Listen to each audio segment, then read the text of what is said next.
ओम अखंडमंडलाकारवक्त्रं ज्ञान चराचरं तत्पदं दर्शितं येन तस्मै श्रीगुरवे नमः। गुरु ब्रह्मा गुरु विष्णु गुरुदेव महेश्वर गुरु साक्षात् परम ब्रह्म तस्मै श्री गुरवे नमः। ओम ब्रह्ममयी महादेवी ज्ञान भक्ति पदायिनी नमस्तुभ्यं योग विद्याये योग धर्म प्रसादिनी। ओम सृष्टि स्थिति विनाशनानं शक्तिभूते सनातनी गुणाश्रय गुणमयी नारायणी नमस्ते। कर्पूरगौरं करुणावतारं संसारसारं भुजगेन्द्रहारं सदा वसन्तं हृदयारविन्दे भवं भवानी सीतां नमामि। तमेव माता सुमिता तमेव बन्धो सुसखा तमेव विद्यार्थिनं तमेव सर्वं मम देव देव। ॐ पूर्णमद पूर्णमिदं पूर्णात् पूर्णमुदच्यते पूर्णस्य पूर्णमादाय पूर्णमेवावशिष्यते। ओम शांति शांति शांति।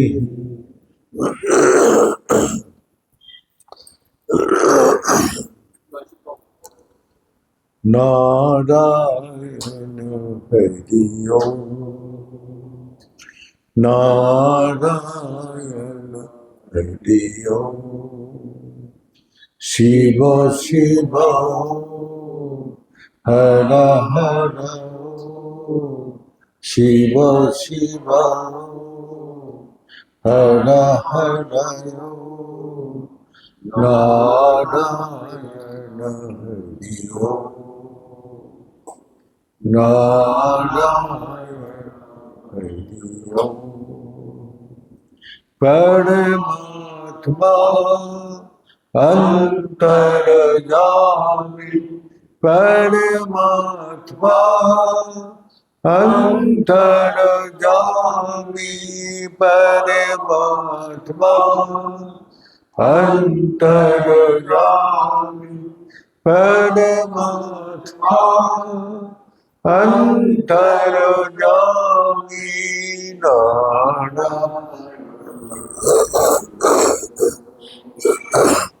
नारायण हरि ओम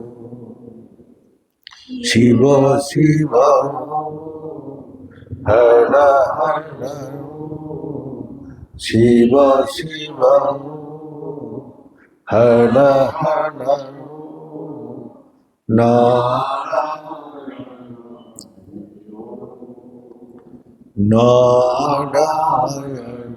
हरि ओम नारायण हरि ओम। परमात्मा का असीम कृपा जो हम लोग का बैटरी खत्म हो गया, हम लोग का सबको वो वाला लिया, हम लोग का सबको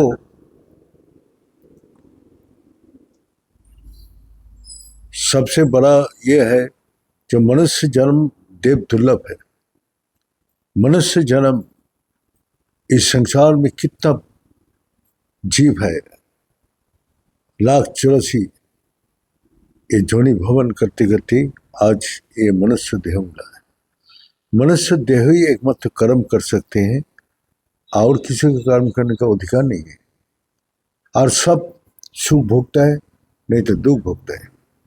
देवता तो जो देह है वो सुख भोगने के लिए, तो शुभ कर्म से हम लोग सुख प्राप्ति करते हैं और अशुभ कर्म से हमारा नीचे गति होता है। अब शुभ अशुभ कर्म का कल का बता रहे थे मैं, तो उसके बारे में आम आदमी को इतना पता नहीं है।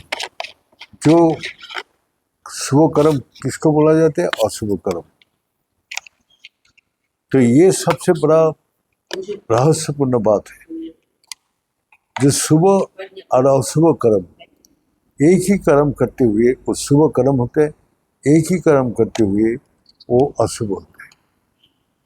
जैसा एक देश का रक्षा के लिए 10 शत्रु को मार देते कोई सिपाही, तो उसके ऊपर दोष नहीं पड़ते। हाँ? वो देश का रक्षा के लिए उसने 10 सैनिक दूसरा शत्रु पक्ष को मार दिया, तो उसका अवार्ड दिया जाता है। हाँ? कितना वीर है, कितना बलिष्ठ है। और वही जब आपका वही जब अपना किसी यहाँ परिवार में लड़ाई झगड़ा होते है, मोहल्ला में होता है, किसी को मार दिया तो उसको पकड़ के जेल दे देते हैं, वो अपराध माना जाता है, तो उसको अपराध माना जाता है।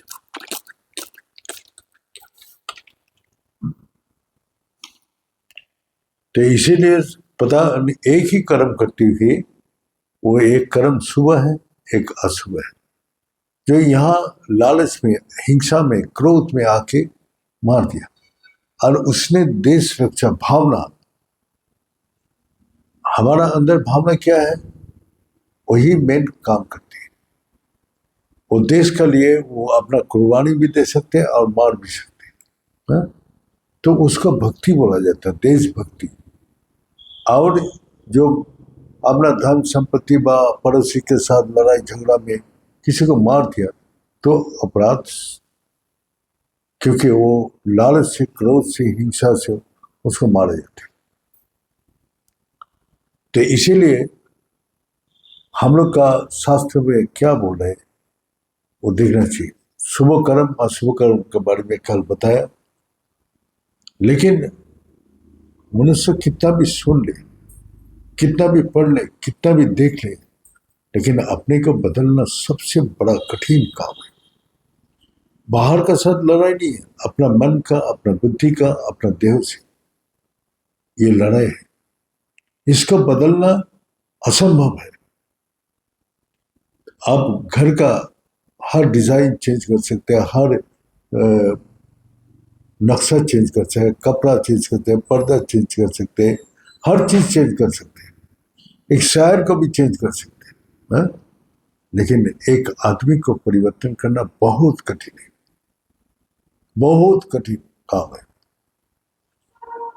तो कब होता है परिवर्तन? जो मनुष्य जो उद्देश्य से आते हैं उसको पहले पूछा जाते हैं तुम्हारा उद्देश्य क्या है, किस लिए तुमने आया, तो उसके पास कोई जवाब नहीं है। और कहां से आया वो भी नहीं बता सकते, और शरीर छोड़ के जब जाओगे तो कहां जाओगे वो भी पता नहीं। तो हम यहाँ आए हैं किस लिए? जो हम कर्म कर रहे हैं उससे अगर मेरा संतुष्टि, शांति, आनंद मिल रहा है, वो भी क्या है, डर क्या है, मर जाएंगे तो कहाँ जाएंगे, मर जाएंगे तो ये सब चीज तो यहीं पड़ा रहेगा।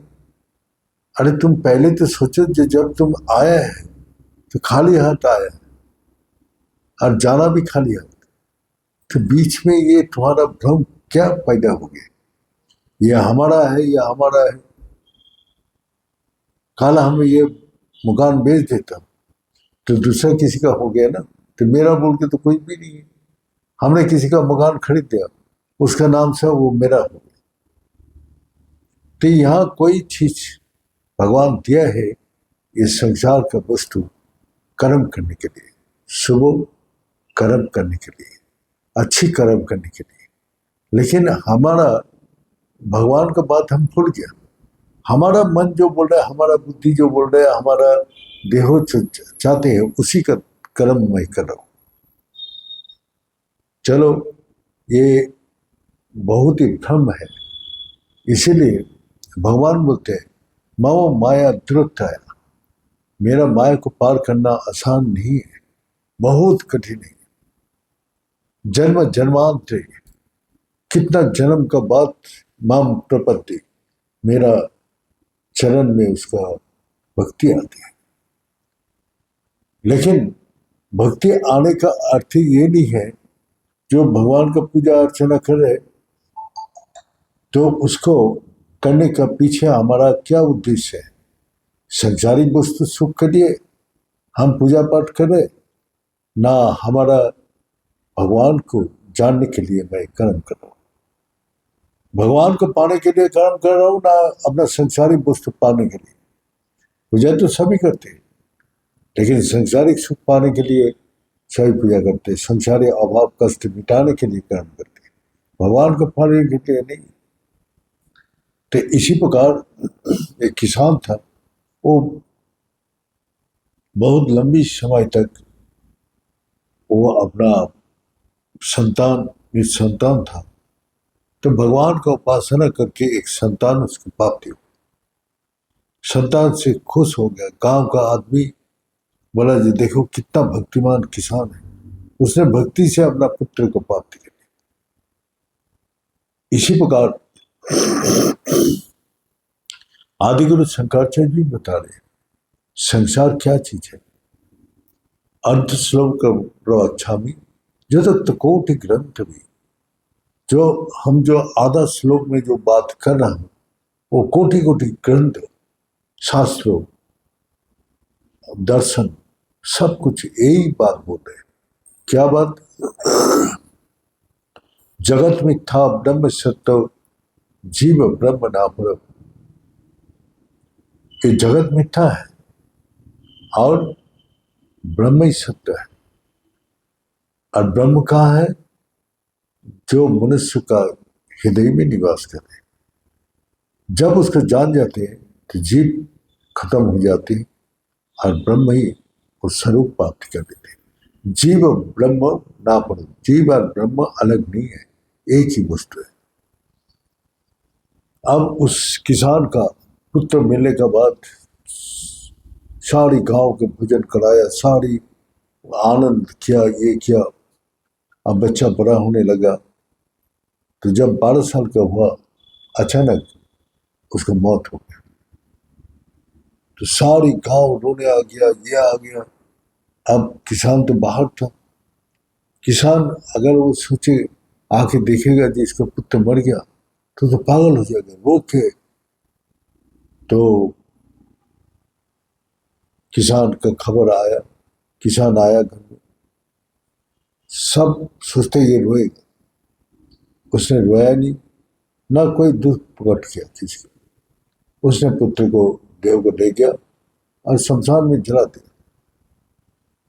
उसके बाद अपना नॉर्मल सब काम करने लगा। तो काम करते करते गांव का आदमी पूछा जी इसको तो कोई दुख ही नहीं हो, पुत्र प्राप्ति में जितना सुख मिला था इसको तो अभी भी वही महसूस होता है। तो क्या है?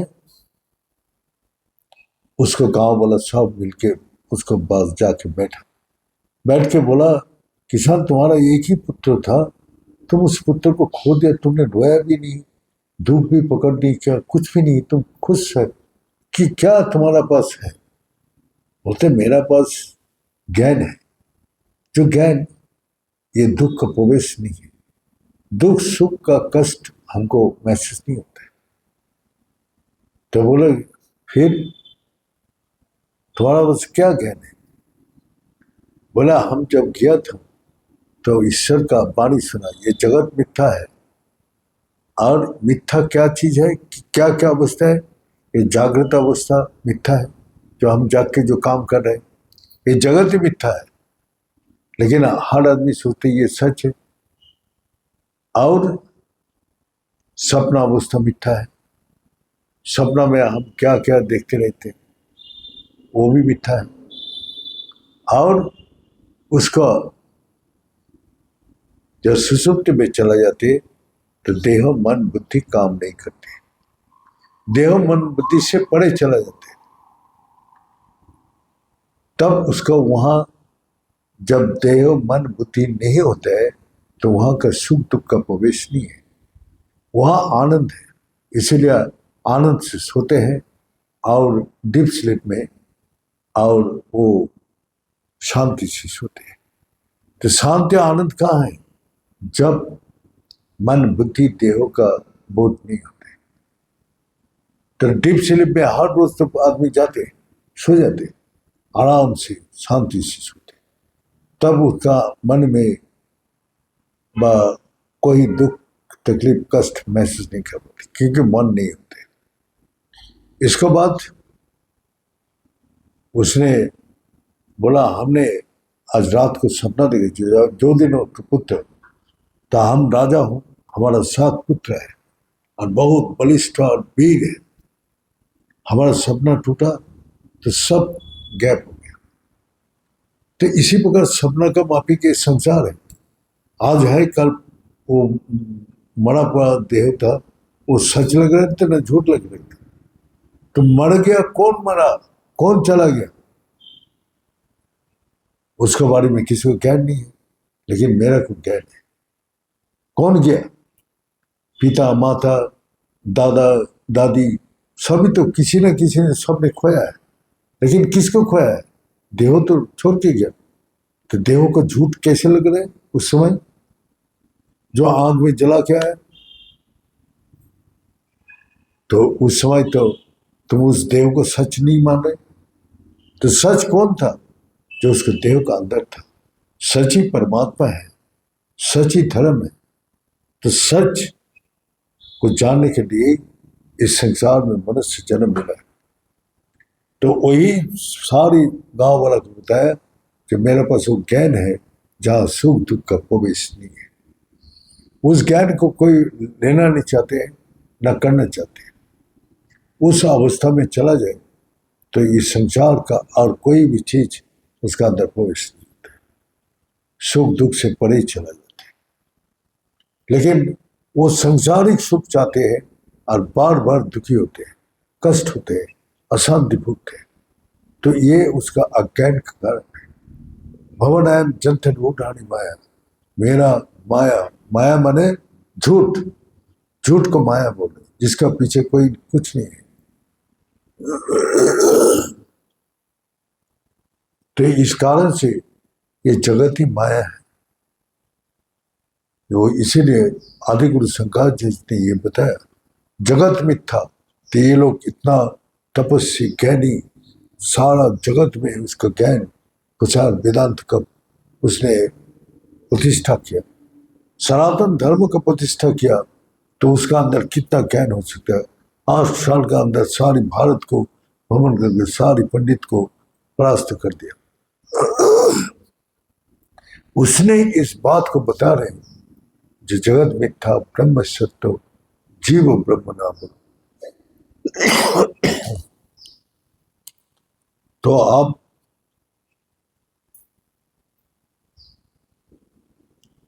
बताओ, आप ये सुनने के बाद आप अपने को परिवर्तन कर सकते हैं? हमने तो उस ज्ञान के लिए आया है, जो ज्ञान का अंदर दुख सुख, और वो भगवान इच्छा करके उसको ऊपर दुख देगा, उसको कष्ट देगा, उसको अशांति देगा। लेकिन अगर उसके ऊपर इफेक्ट नहीं हो रहे तो ज्ञान आ गया उसका। अगर उसका प्रतिक्रिया हो रहे तो ज्ञान अभी बहुत दूर है। तो इसीलिए भगवान भी उसका परीक्षा लेते हैं, देखते हैं, आपत्ति विपत्ति कष्ट दुख तकलीफ उसको देते हैं।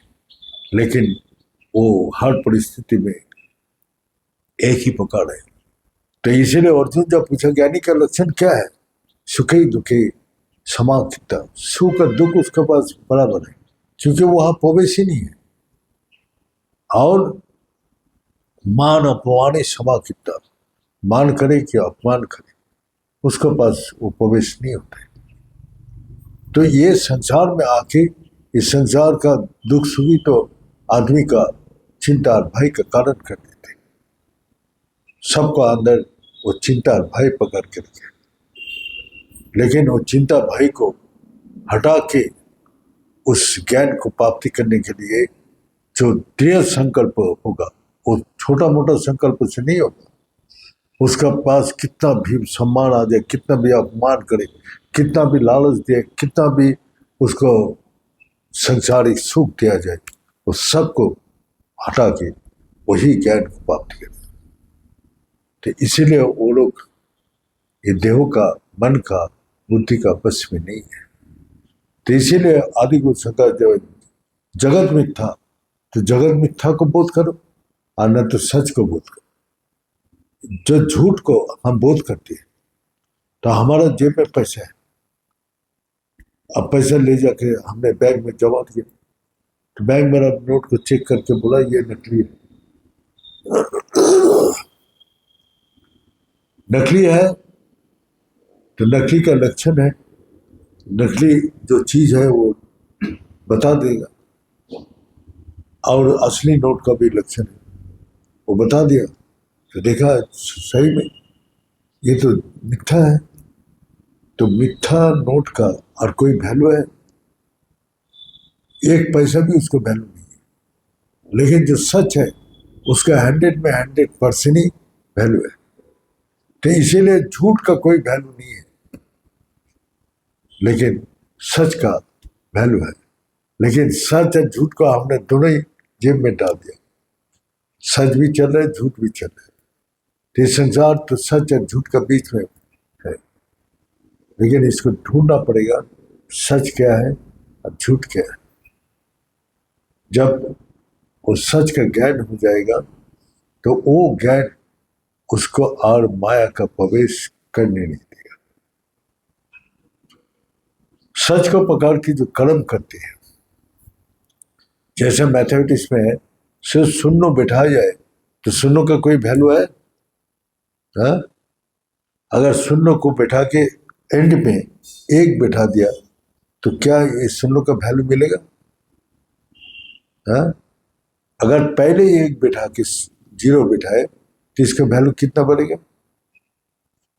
तो सच एक ही है, एकम अद्वितीयम, एक ही सच है जिसको जीवन में पहले बिठाओ, फिर इस संसार में माया में घूमते रहो तो सारी कर्म का फल 10 गुना करके बढ़ते रहेगा। अगर एक का बाद एक शून्य बैठाए 10 हो गए, 10 का बाद एक शून्य बैठाए तो 100 हो गया, 100 का बाद एक बैठाए तो 1000 हो गया, 1000 का बाद एक शून्य बैठाए तो लाख हो गया। तो पहले तो एक को जानो, वो सच को जानो, सच को पकड़ो। सच को जान के कर्म करोगे तो सबका फल मिलेगा। जो भी महापुरुष इस संसार में आया, जो सच के जान के जो कर्म किया, वो लोग आज भी अमर है। रामकृष्ण चैतन्य महाप्रभु हो, क्या बाबा खपा हो, कि कोई भी हो इस संसार में, वो लोग अमर है, क्योंकि वो सच को जानने के बाद ही कर्म किया। तो पहले तुम्हारा कर्म ये है जो अज्ञान को हटाओ और ज्ञान ले आओ। तो वही उपनिषद में भी वही बोले, जे असुत मास सदगमायो, असुत माने झूठ, असुत मास सदगमायो तमीश समा ज्योतिर्गमाय, अंधकार से प्रकाश में चले, मीत माओ मीत कमायो। ये लोग मीठो लोग हैं, और तुम जहां पहुंचना चाहते हो वो अमर है, अमृत है। तो हम असुत मास सदगमाय, जो झूठ को छोड़ के सच को पकड़ो, तमेश माओ ज्योतिर्गमाय, जो अंधकार को दूर करके प्रकाश लाओ, मीत माओ अमृत का, बार बार मरने से एक बार अमृत पी लो और जन्म मृत्यु से छुटकारा हो। भगवान भी वही बोल रहे, माँ विद्युत को दे पुनर्जन्म ना विद्युते। तो मेरा को जो पा लेते जान लेते, पाने का तो बात नहीं है, पा के तो मैं बैठा हूं, लेकिन जो जान लेते हैं, जो ज्ञान हो जाती है, तो वो फिर जन्म मृत्यु का चक्कर से वो मुक्त हो जाते हैं, वो अमर हो जाते हैं। तो इसीलिए किसान बताया जो मैं ज्ञान को प्राप्ति किया, जो ज्ञान इस संसार का दुख, कष्ट, अशांति, मान अपमान, कोई चीज का प्रवेश नहीं है। तो ये झूठ कब तक है? ये जागृत अवस्था में झूठ है, स्वप्नावस्था में झूठ है, लेकिन जब डीप स्लीप में चला जाते तो वहां मन बुद्धि इंद्रिया नहीं रहती, वहां सिर्फ मन बुद्धि छोड़ के जहां पहुंचते हैं वहां आनंद है और शांति है। तो ये संसार का कोई भी दुख तकलीफ कष्ट वहां नहीं पहुंचते, तो इसीलिए सब माया से मुक्त हो जाते, सब भ्रम से मुक्त हो जाते। वही भगवान का पाद देश है जहां पहुंचने का बाद वो जन्म जन्म का पाप को मिटा के उसका हमेशा के लिए मुक्ति मिल जाती है। ये बोल के आज यही समाप्त करता हूँ। ओम पूर्णमद पूर्णमिदं पूर्णात् पूर्णमुदच्यते पूर्णस्य पूर्णमादाय पूर्णमेवावशिष्यते। ओम शांति शांति शांति। भले सच्चे दरबार की, भले सदगुरु भगवान की, भले शंकर भगवान की, भले माता जगदम्बे की, भले भक्त बिंदो की, भले संत बिंदो की, भले सनातन धर्म की, भले धर्म की, अधर्म का, प्राणियों में विश्व का। हर हर महादेव। ओम गुणाय पुण्यरूपाय गुणानंदप्रदायिने संसार सागर तरित्राय संभवाय नमः।